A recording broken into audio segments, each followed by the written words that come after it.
Why I Don't Believe, Part 4. Several people have commented that they are saddened by the fact that they believe I have given up religion and God because of the bad actions of a few Christians. Oh no. Reason number 4, I do not believe that the Bible is true. I encourage you to read the Bible. In fact, that's what helped me to start on my journey of deconstruction over 15 years ago.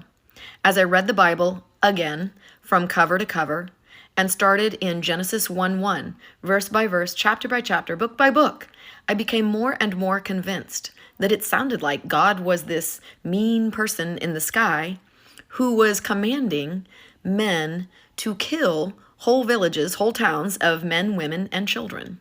And I ask myself, if there were a loving God, would he command people to do this to each other, to literally kill one another, to say, happy is the man who bashes the children's heads against the rocks?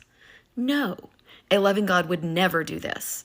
And so I ask myself the next question, then where do these stories come from?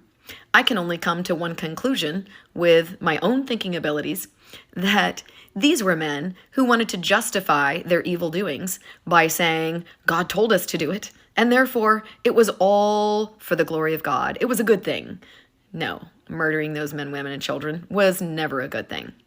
I also think they tell the stories and they reinforce these stories, especially in the Old Testament, but even in the New Testament, regarding how the men are always in control of everything.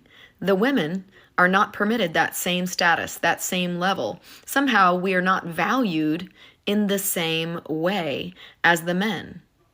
And I believe this is yet another way that the Bible itself holds women back. I believe that today's modern men also use it as a reason to hold women back. What do you think?